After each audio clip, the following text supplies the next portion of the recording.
I thank you for letting me come every year because I love this meeting. All right, so I am a clinical geneticist. I spend my life taking care of patients. I see lots of kids. 1p36 is one of my focused interests, but I have a lot of them. So not just that. And I do not have a lab. So unlike Dr. Scott, I do not have mice or do experiments, but I do collect data and I ask a lot of questions. And most of what I have learned and a lot of what I have been able to get into the public has been because families asked me questions or because they told me things. And so if you have an opportunity or a question, something that you think is important, I am happy to hear about it and appreciate the chance to collaborate. So I'm going to start, what I did for this year was start looking up things that I had been thinking about related to 1p36 and sort of updating on them. And I didn't get very far because everything was interesting to me and I spent too much time reading. So anyway, obesity and hyperphagia, we have heard about a little bit already at this meeting. About 20% of the kids with 1p36 will have trouble with excessive weight gain. And most of those are female, not all of them, but most of them.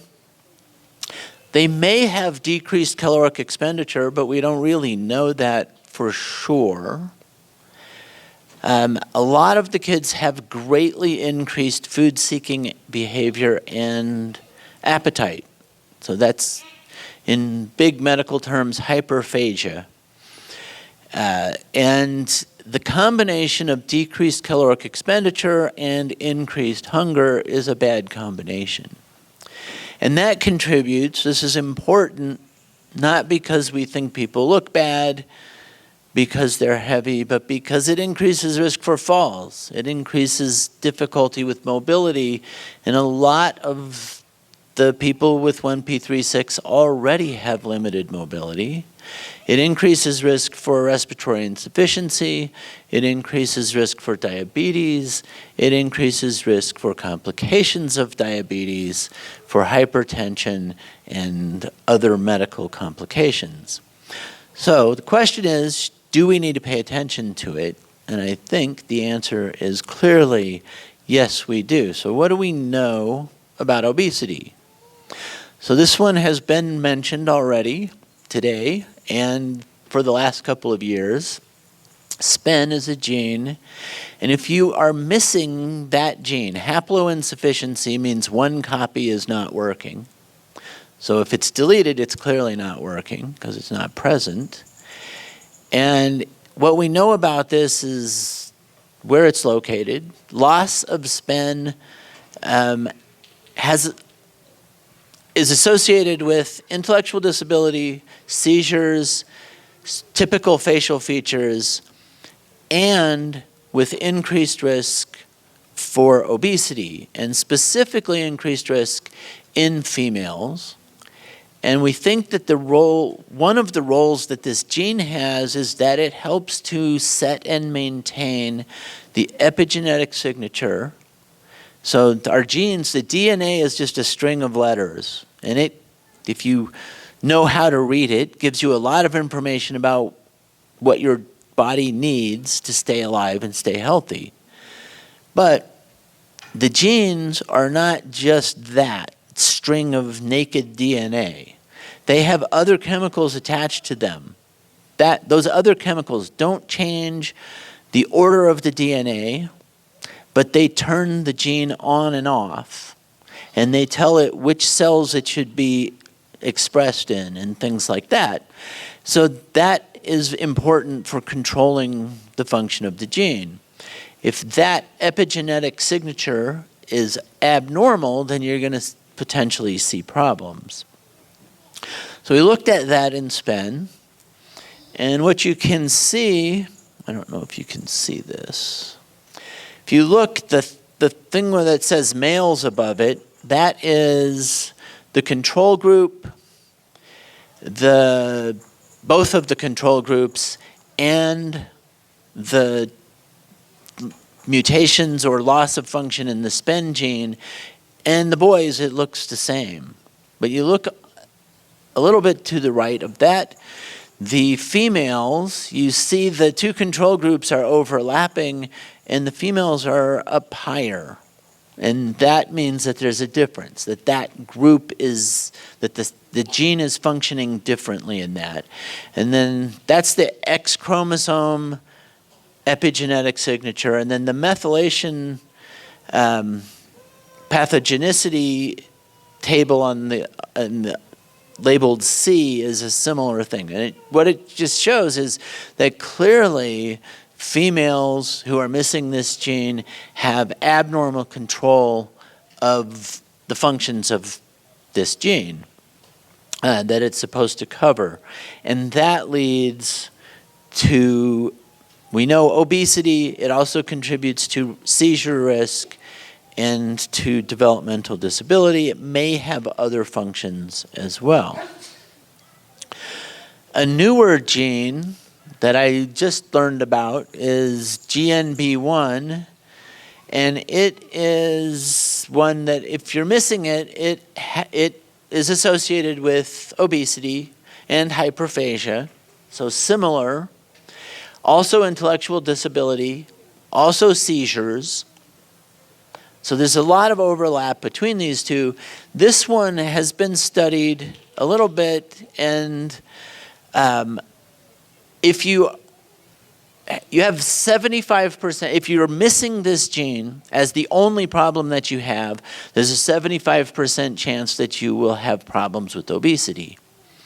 And there's, I think, even a higher chance than that you'll have seizures. The obesity associated with this gene is directly related to the hypothalamus and leptin pathway. You don't need to remember that. But it is important to note that because the drugs that are currently being developed and some of the drugs that are already on the market are specifically targeting that pathway. So that raises the question of, are those drugs applicable to this gene? And if somebody has this gene deleted, are they candidates then for some of the newer drugs that if you turn on your television and watch, at least on Hallmark, every other ad is something about the obesity drugs. So but this one does not have any difference in sex. Males and females have equal, so we don't know how much of a role SPEN has or GNB1 has in the overall obesity of 1p36. SPEN fits the picture that we see in 1p36 better, but the location of SPEN means that fewer of the patients with 1p36 will be deleted for that one. So it's not the whole answer by any means. So we're looking for additional genes, and I came across this one. Now this gene should sound familiar to you because this one has been talked about a lot over the past several years and a lot today already, because it's the gene that is strongly associated with cardiomyopathy. It also plays an essential role in fat metabolism, specifically brown fat metabolism, but also it suppresses white fat deposition, but it also maintains healthy white fat. Now, you may not want to have any fat, but if you don't have any fat at all, then you can't regulate the temperature of your body, and that is a bad thing. So this one is an important gene in just regulating our body's metabolic rate. And this is something else that I didn't know until last week when I was as I was looking up more of this talk, and I came across thing that said this is also sex-specific expression, both for the heart, the cardiomyopathy, and for the fat metabolism regulation. And that is true in mice and in people. So this one probably also plays a role. The other thing that is interesting and that I didn't put a slide in here for, but Dr. Scott mentioned that SCI is also another gene that has some implications for obesity, and PRDM16 and SCI interact directly with each other, which means that there's probably a combined effect. I don't know whether one can affect obesity without the other or not. So, obesity, what do we know about it right now? In 1p36, we know that SPEN is important, that it functions in a sex-influenced way such that it makes it more likely that females who are deleted for that gene will have problems gaining weight, will probably need dietary adjustments, and we know that PRDM16 relates to fat deposition and fat metabolism, and that GNB1 is also important for weight control. We don't know particularly what the drivers are for all of those things. Now, another thing that is common and that I have gotten called about multiple times and have seen in my own patients multiple times is kids with 1p36 deletion who don't gain weight. So I tried to look that up, say, what do we know about the genes of this? And I spent about an hour and a half on it, and I was not able to find a single paper that talked about the drivers of this. There were lots of papers that mentioned failure to thrive, which means not growing well. And there were lots that mentioned low birth weight and slow growth. But I could not determine, is that because the kids don't eat well and it's a malnutrition issue? Is it because the direct effect of the genes that are missing causes slower growth? Or is it some other aspect of the disease? So clearly there's more work that needs to be done on this. We don't know, for the people who have obesity, are they going to respond well to the medications for obesity? I think that is something worth considering. We don't know what the caloric intake for the people who struggle with weight gain should be. And this is important. You may have read or heard about Prader-Willi syndrome, because 1p36 is compared to Prader-Willi syndrome quite often. Kids with Prader-Willi syndrome need about a third of the calories of the standard American diet. And if they eat more than that, they will gain weight. So even at 50% of the recommended daily allowance, they will be morbidly obese. Is that true for 1p36? If it is, dietitians need to know that, because if they are prescribing based on the standard needs, it's not going to help the kids. And that's going to lead the parents to feeling guilty. It may lead the providers who are telling the parents what dietary things to do, may lead them to make accusatory statements. It's something that we need more information on. And then, what are the mechanisms of poor growth? Would something like growth hormone help? There's an 11q deletion, I think it's Q. There's a chromosome 11 deletion that I know responds to growth hormone. You have poor growth, but if you give growth hormone, the kids grow normally. They test positive for growth hormone. They don't look like they're deficient, but they grow better with growth hormone. Prader-Willi syndrome also does that. Is that would that be true for kids with 1p36? And if it were, would that help the kids? So for Prader-Willi, we give growth hormone, not so much because it makes them taller, but because it helps them burn more calories, makes it easier to control their weight. That might be a worthwhile pursuit for some of our kids.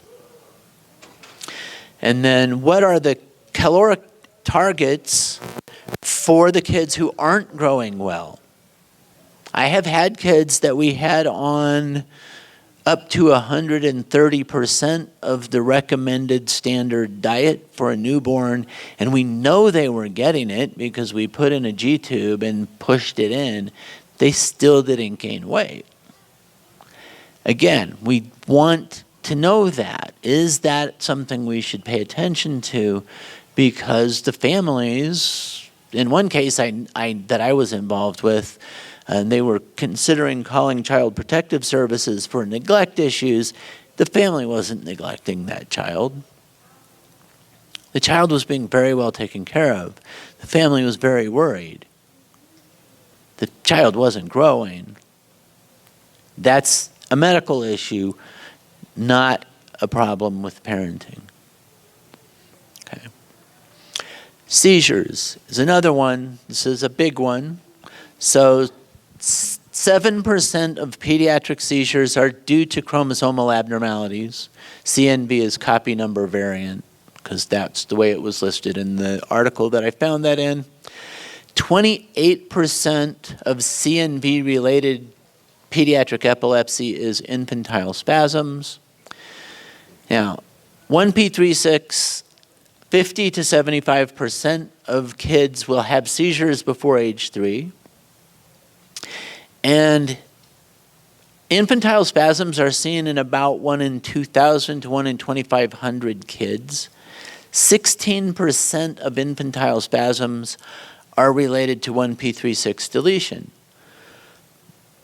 We need to know that, and we need to look for it so that if there is a child who's having some unusual behaviors, that it is considered, because the treatment for infantile spasms is different than the treatment for other forms of seizures.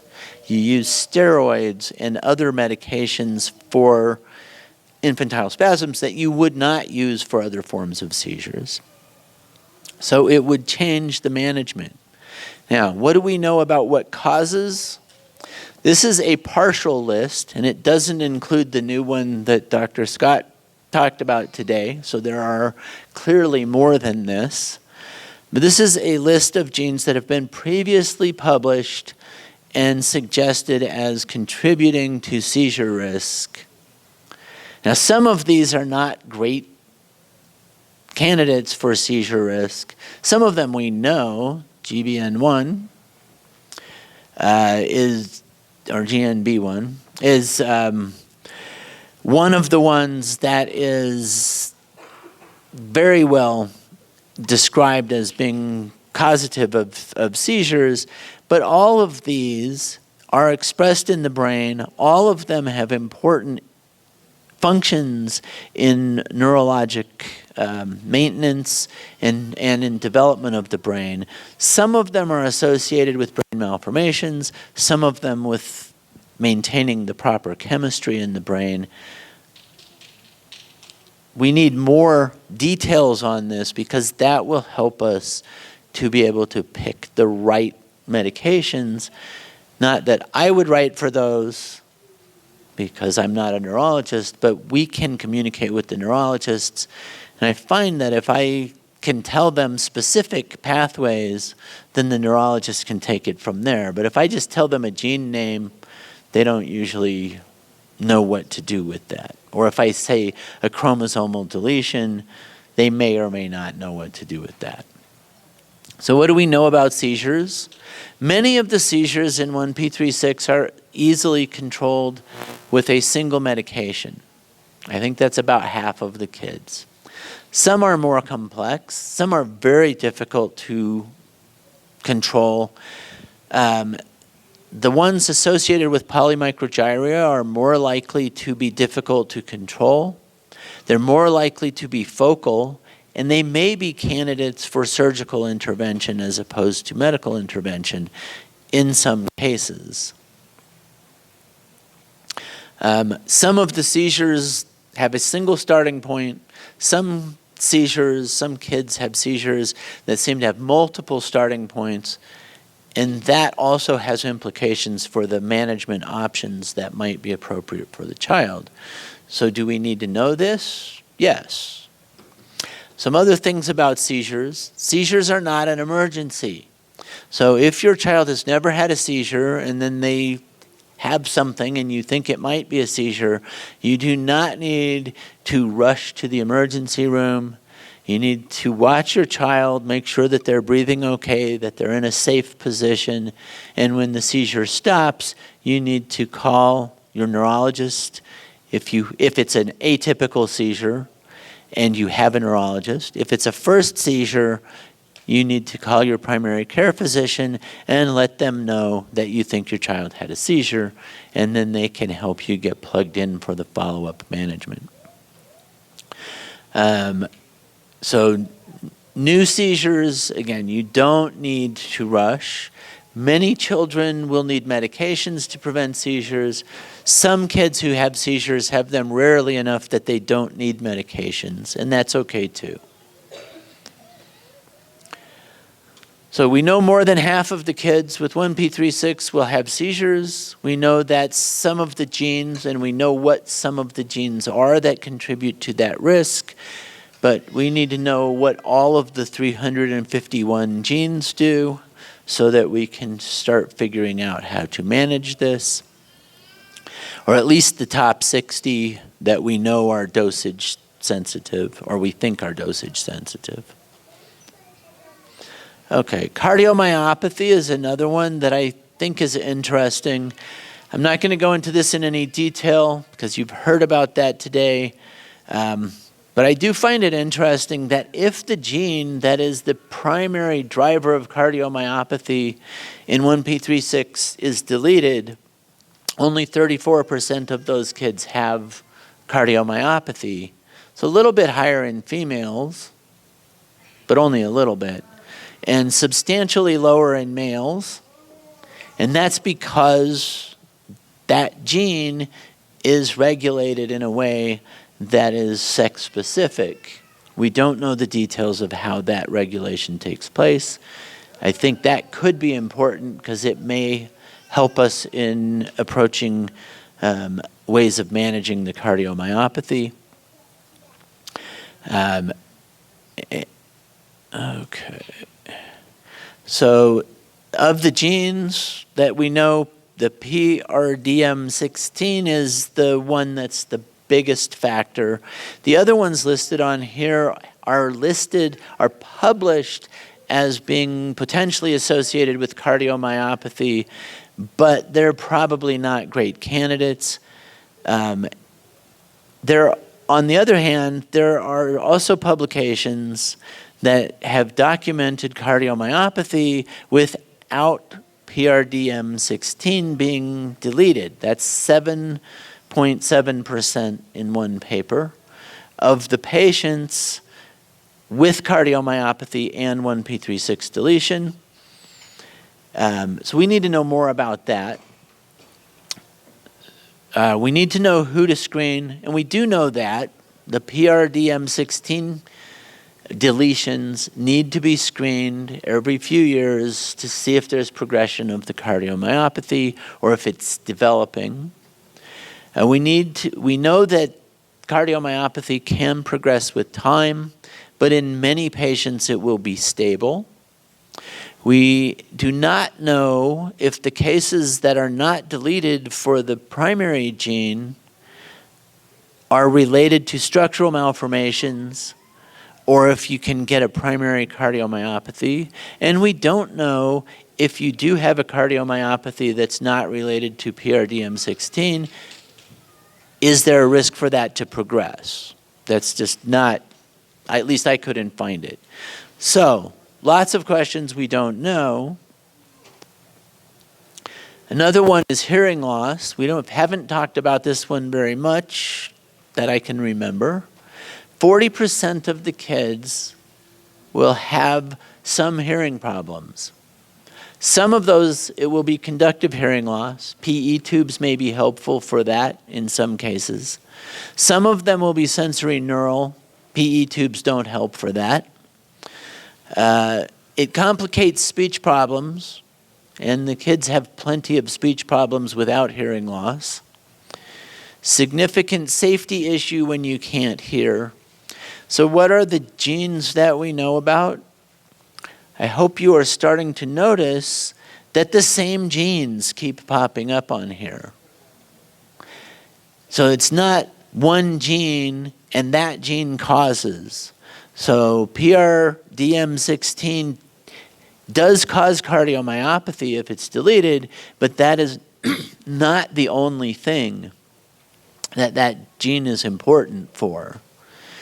SPEN is associated with obesity, but that's not the only thing that SPEN is important for. And the genes that aren't on any of these lists do something. Your body has them for a reason, so we have a lot to learn. For hearing, what can we do? In the kids for whom it's important, PE tubes, hearing aids, cochlear implants, other communication interventions, things like sign or tablet use. I know some of my patients, you hand them a cell phone, they can type in words and sentences, they can scroll and find the YouTube and other entertainment they are interested in, and they cannot say 5 words in a row. That really helps. So one of my first patients, actually the one who got me interested in and pushed me to do the things that got me invited here, she was having a really hard time, and she was having a lot of behavior problems. She would throw things, she would hit people, she would scream, and she was a teenager, and they were wondering what's going on here.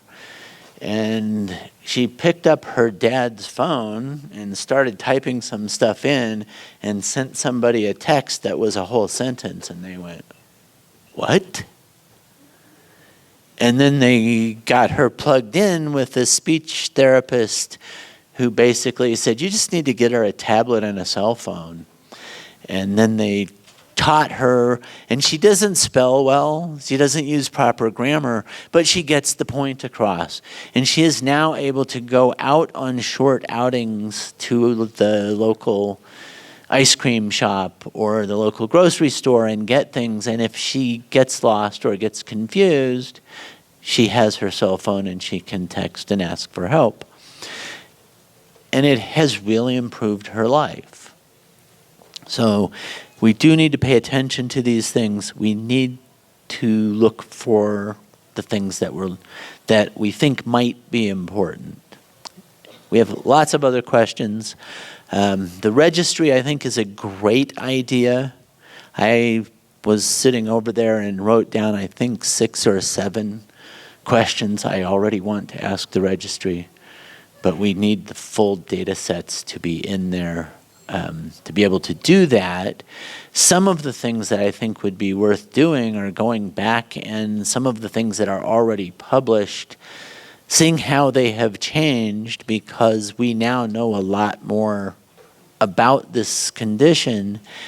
And the first generation diagnosed with a condition, you get a description, and then the next generation, when we know what it looks like, we know what the biggest problems are, and we diagnose it earlier, almost always does better.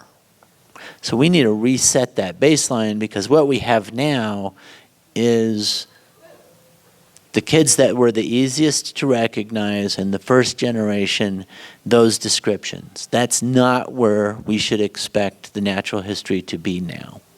So we need to redo those studies, preferably with larger numbers and more complete data sets and less bias. So the registry is a good mechanism for doing that. So in summary, 1p36 is a very large gene region, hundreds of genes involved. We know the general description at this point. We know some things that we should look for, and I think the last time I looked, there are either 4 or 5 distinct deletion segments that have different phenotypes. One of them is by far the most common. That's the distal deletions that include the tip of the chromosome. And then the proximal, the one just proximal to that is also quite common. The others are more proximal, and they are much less common. But to me, at least, very interesting. We are learning more about the contributions of single genes. We have a lot of work to do there. We're learning about specific complications, and I think we have enough information now that we could make some guidelines for monitoring. They would not be validated. They would probably be some things on those guidelines that would be not necessary, and we'd probably need to add some other things. But we are not going to move forward on management issues unless we start having some standard practices and tracking them to see if they work. So let's see. And I think I will stop there. And I don't know if we have any time for questions on an individual basis, but we will for the panel.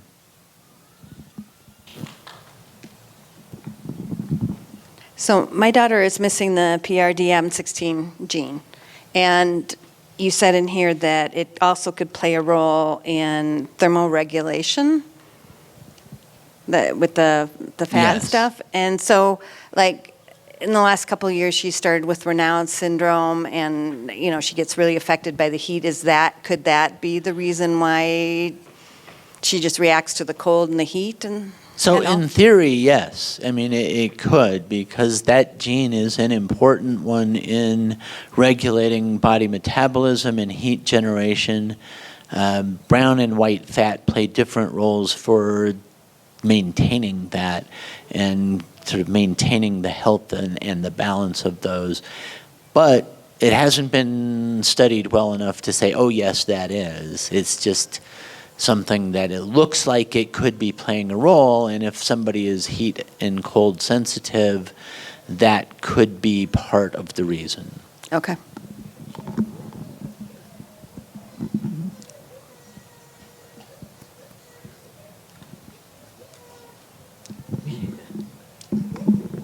I'm just wondering how we get, there's 3,000 that we know of with 1p36, and we need more research and surveys and people to go on cord. How do we get more of those 3,000 people just to fill in the cords? I mean, we know of our 300, so but we give them incentive. We build a sense of community and reach out to people, and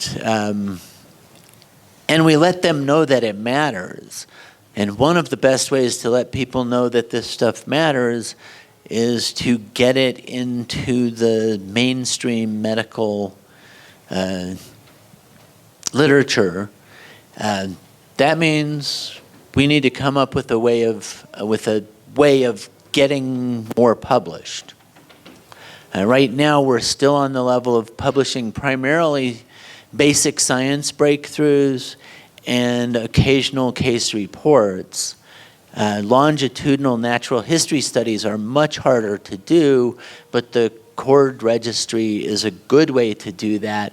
I think if we start putting stuff out and people start hearing about it, or their doctors can look it up and say, oh, this new thing means that we should try this, there's another option for trying to treat this, would be helpful.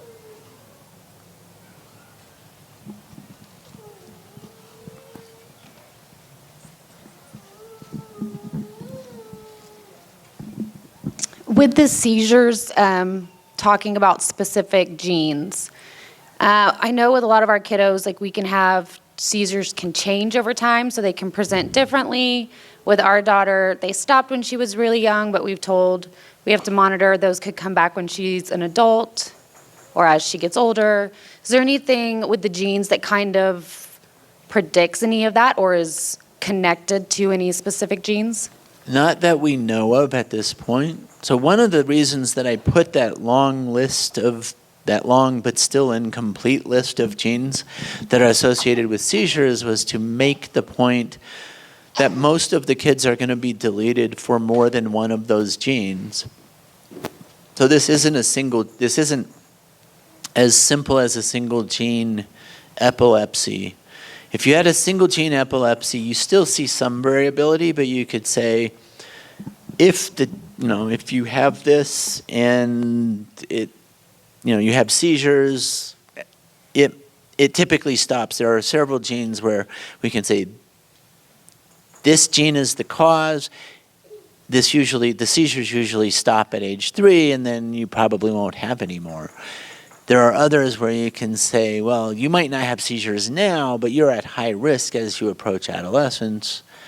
We don't have enough detail on this, and almost every child with a 1p36 deletion is going to have more than one of those genes deleted, and that makes it a lot harder to predict what the future is going to look like. Learning more about each of the genes, learning how they interact with each other, could help to understand that better and allow us to get more of an ability to predict. But right now, we don't know enough, at least I don't know enough to make those specific designations. And the neurologists in my area also, it helps them a little bit to know there's a 1p36 deletion and where that deletion is, but not a whole lot.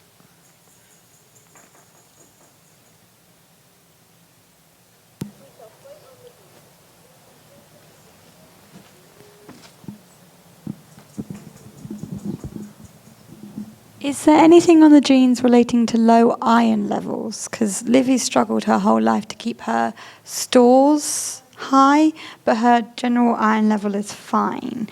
Is that related to 1p36, or is that just a Livy thing? So that is, as far as I know, not something that's published. I am aware of at least a couple of other cases where that has been a problem. So one of the things that is helpful about getting a large population and following them over a long time is you get more detailed information. Right now, we are at the level of knowing the very serious complications and the things that affect more than 50% of the kids. We have that fairly well described. There will be rare complications. So if this condition is seen in 1 in 10,000, which is a pretty good estimate, then if it's 1% of the kids, we might not know that yet. It could have happened, but unless somebody saw it twice or got very excited or interested in it and had the energy to write a paper, it's not going to be listed anywhere as a complication. That doesn't mean that it's not related. I have a question. So my son started having seizures when he was 10 weeks old, or infantile spasms, you call them now. But anyway, they progressively got worse. He's on a ton of meds to control the seizures. So since he started having seizures at such a young age, I think he's missing the PRDM16 gene. And Dr. Hicks, I just happened to run into him this afternoon, said he's also is missing that for cardiomyopathy. So my question is, since he developed seizures so early on in life, does that mean the cardiomyopathy has been there since he was 10 weeks old? Or is that something that can be developed later? The cardiomyopathy can be, we don't know that it's not there at all. but it can be so mild that it's not detected, or so mild that it clinically doesn't make an impact early on and can show up later. There are also some kids that will have the cardiomyopathy at the time that they are born, and it will be functionally significant and then get better with time. And there's probably a subset that will have the cardiomyopathy and get a little bit better and then go along and then get worse. And that is why we have made the recommendation, and we know it's not a very specific recommendation, to follow up every 3 years or so, or more frequently if your cardiologist recommends it. And we don't know the answer to your question. To get the answer to that kind of a question, we need a lot of people with this diagnosis followed over a number of years so that we can look and see what percentage of the kids get worse, what ones stay the same, what ones improve with time, and then we can try to look and see what's different about each of those sets of patients. It's a long process. We have a lot to learn. Okay, thank you.